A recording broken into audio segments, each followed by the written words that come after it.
for joining us. First of all, I'd like to say congratulations to our narcotics detectives for the excellent casework that they did, resulting in what you see here as seizures on the table and arrest today. I've asked our narcotics detectives to share this case with the public for a number of different reasons. Number one, to show that we've really made a shift in our focus this year to really go after sources bringing in heroin and meth into our community. And this is some of those, an example of some of that casework by our narcotics detectives. Number two, I want the community to see what we as a community are up against. This is one guy. This drug dealer, this supplier, is a bad guy that was willing to go to lengths to protect his market, his income, and his supply, and it's not uncommon for our detectives and officers to occasionally come across weaponry such as this. That's why it's important for our officers to have at least comparable weaponry and protective equipment such as ballistic vests, helmets, and shields. This particular drug case and corresponding arrest took place in a residential neighborhood, the Roosevelt Neighborhood, less than 1,000 feet from a school. As a community, we cannot and will not tolerate this type of criminal activity and behavior. We need the community to help us uproot this criminal activity by helping us with their observations of what's going on in their neighborhood. Houses or apartments with significant in and out traffic or other suspicious activity may indicate drug activity. And if you contact us, we are more than happy to look into that activity.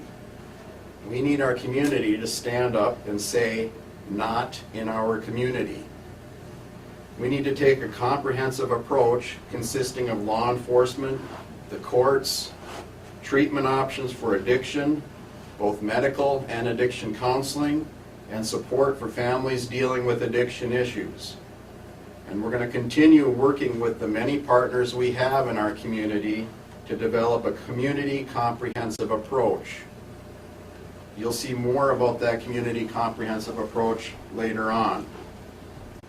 We're also going to continue aggressively going after drug dealers spreading this poison in our community and work with prosecutors to seek significant sentences in order to create a deterrence for drug dealing in our city.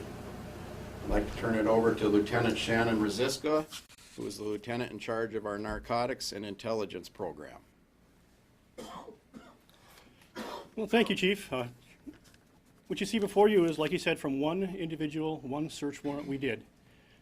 The guns you see weren't like this when we found them. They were loaded and ready to go in various rooms that were accessible to him and what ends up being a small one-year-old child in the residence.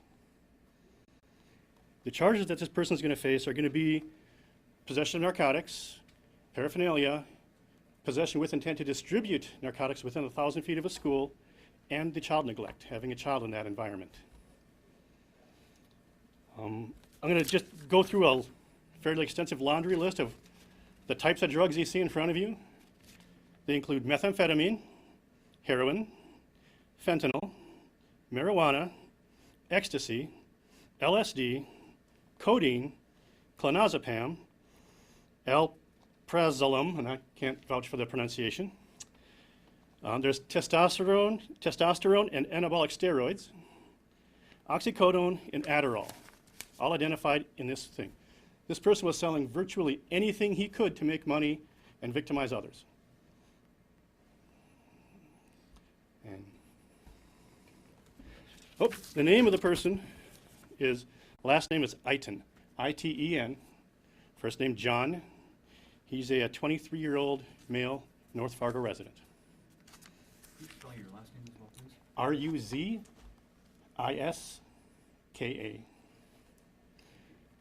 And like the chief said, this is just outstanding work from our narcotics folks. They're working hard every day, and this isn't the only bust we've made lately, but this is one of the more significant and visually appealing busts we made. So It's good to get this all off the street, and hopefully we can deal with this individual through the court system. Put a value on it yet? Don't have exact weights. The drugs itself, it's several $1,000s certainly, but I couldn't give you an exact estimate. You notice there's some money there. We did see some cash. There's also counterfeit money. And the folks who deal in these type of trades, selling narcotics, basically poisons in our community, are making money any way they can. I mean, these are criminal people. These are dealers who are selling poison. So he's dealing in counterfeit money. He's dealing in weapons. He's dealing in everything he can to make money to victimize our society. So we need to put a stop to this. And it will be a community effort. What weapons are we seeing on the table here? Well, you've got a modified AR-15 with scope. We've got a Kalashnikov, AK-47, a shotgun with a pistol grip, a semi-automatic handgun, and a revolver. Like I say, all of them were loaded, fully loaded, scattered in different parts of the room, ready to be used if he needed to defend his property. Have any of the guns been tied to crimes? Not that we know of yet. Do you know where he got the guns, job purchasers, anything like that? We haven't got to that point yet. Does this guy have a violent past at all? He does not have any violent past which would prohibit him from owning a gun. I know that. We haven't done a full background on his full past, but he's only 23, so he's not going to have too extensive a history yet. Do we know where any of the drugs came from? No, not yet. How did you guys find out about this case? I'd rather not disclose our investigative technique because this is still an ongoing case and there may be other people involved eventually. Was he a Fargo native? He's a Fargo resident now. You said, I'm not sure of his history yet. you said it was John J-O-H-N? J-O-H-N, last name I-T-E-N. You guys know how much cash was seized? I believe it was $1,800 in cash plus some counterfeit money. How does this help you guys with the recent string of overdoses? Well, anytime we get anybody involving with the heroin or other narcotics, we're going to be able to try to follow them to their sources and hopefully find a common source who's bringing in heroin or other sources to stop that trade from coming here. Some of the drugs you see in front of you are heroin and fentanyl. Those are the drugs we do suspect are causing the deaths in our community. So if we can stop that pipeline in any manner, it helps us. Do you know how much heroin was seized? Several ounces, but I don't know the exact amount. Do you know how much fentanyl was seized? Weight-wise, no. Do you have weights on any of the drugs at this point? Not, they're still compiling all that, so I don't have the exact amounts. But I mean, it's a significant amount. You guys have a lot of ammo there. How much would you say you have? Oh, thousands of rounds. Okay. I mean, those ammo boxes, some of them are full, and some of them have hundreds of rounds in there. More than you'd need for hunting. Any sort of unusual rounds like for piercing vests or anything like that? I haven't gotten that far. I didn't see any that would be that way. But I mean, with a high-powered rifle, an AR or a AK, it would go through most vests regardless of being a specialized round or not. Do we know where the child ended up? The child protective We called protective custody. Social services did take custody of the child. That was his son or That was his child. his child? Okay. You guys have held community meetings around the city. What does this show the public, especially the Roosevelt neighborhood? Well, it hopefully shows that we are proactive. We are getting in those neighborhoods, and we will do everything we can. What we would like from the community is to call us when they see suspicious activity so we can get more leads and make more arrests and get as much of this off the street as we can. They can call our tip line, which 241-5777. 24 hours a day, call us. And that could just be that someone is in your neighborhood who doesn't belong there, who's coming and going. Most drug transactions and locations like this are going to have people coming and going all times a day for very short visits, who they don't recognize. A lot of us know our neighbors. They know who their friends are. When you see a dozen cars show up in a day for 5-minute visits or less, that's a red flag. And call us. We will look into that. We will try to get whatever we can to get the drugs stopped in your neighborhoods. Did this come from a tip? I don't want to talk about where this came from again because it's still an ongoing investigation. How responsive has the community been?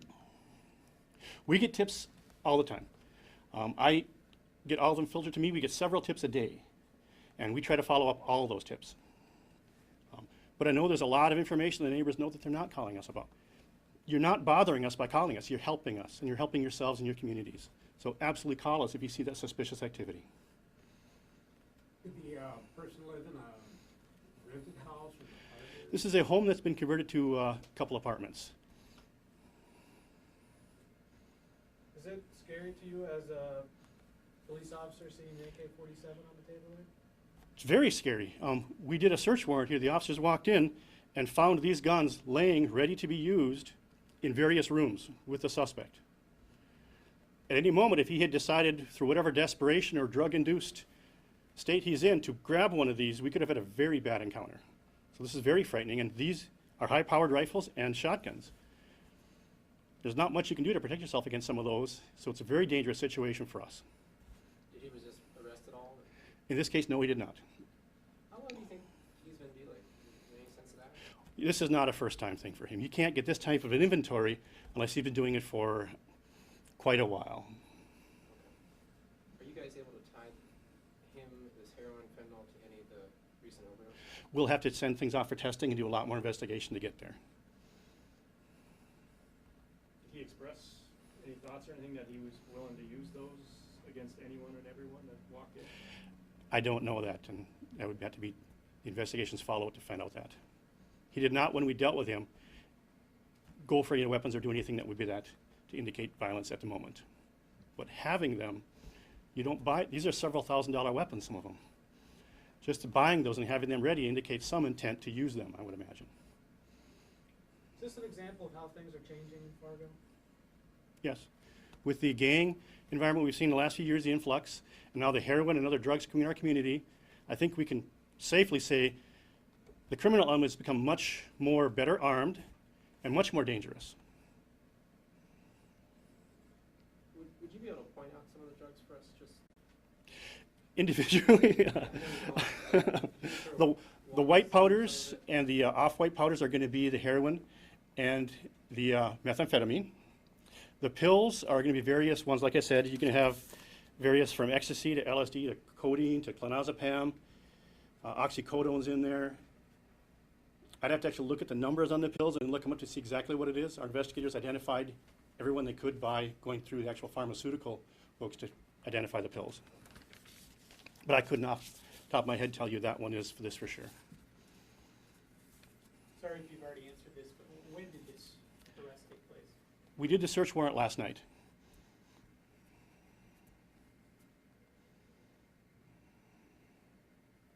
Can you give us the actual physical address of the home?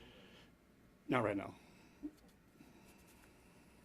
you mention how many rounds of ammo? I know you haven't counted them, We will count them, but but several hundred is what it looks like. it's several hundred up to possibly 1,000. I mean, those are fairly full ammo boxes, plus the bags in front are all full of ammunition. Those bags have numbers on them. What do those numbers? The numbers are when we take anything, we number it for evidence, so that when the state's attorney wants to prosecute a crime, if there's a certain piece they want to either send for testing or to have at the trial, they can identify it by a number, that way we can find it. So it's our inventory system. How many items were inventory that are on this? Near 150 total. This isn't everything. There's some other things that, paraphernalia and other items we didn't bring forward because it just wouldn't have been meaningful. But we have about 150 items total in this search warrant. In some sense, it has to be frustrating, I mean, the work you guys do every day, trying to root out these guys, but more just seems to come in. I mean, is that? Well, it's certainly, as we arrest one, another one will try to come back in. And we want to send the message that if you come to Fargo, we're going to arrest you, we're going to put you in jail, and we're going to try to put you in prison. And that's the message I want to tell them. You can come here, but we're going to find you, we're going to arrest you, we're going to put you in prison.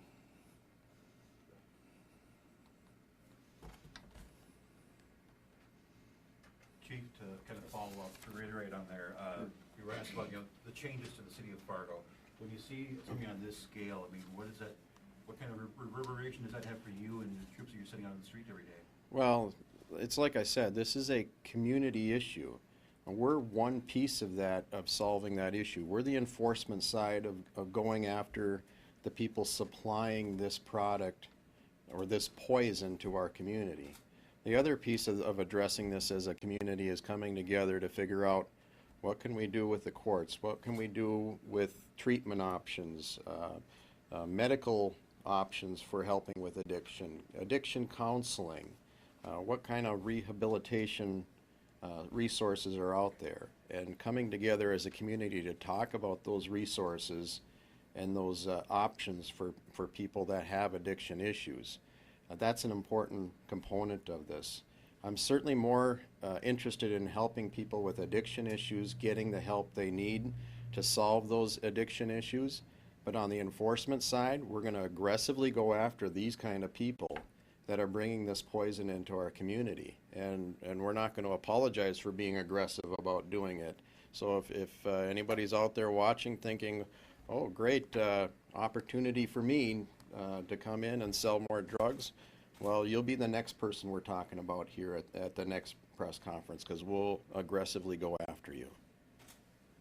As far as when you see these weapons, I mean, how does that rest in your mind? I mean, you have officers that are out Sure. every day facing this, and, you know, they... Well, it's not the first time I've seen weapons like this, unfortunately.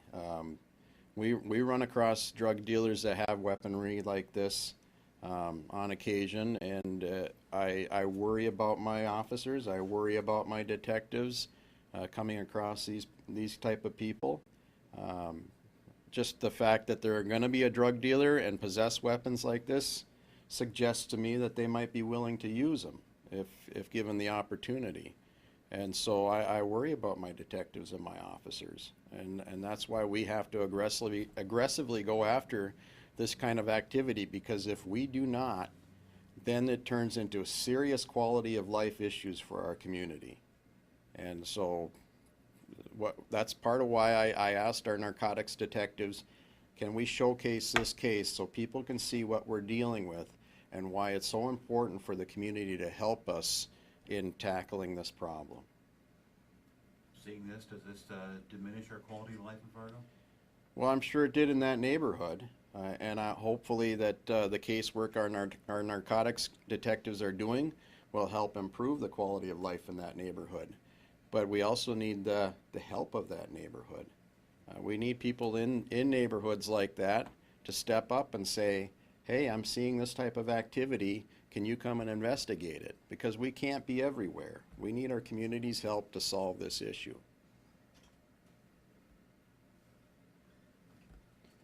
All right, thanks a lot for coming. Appreciate it.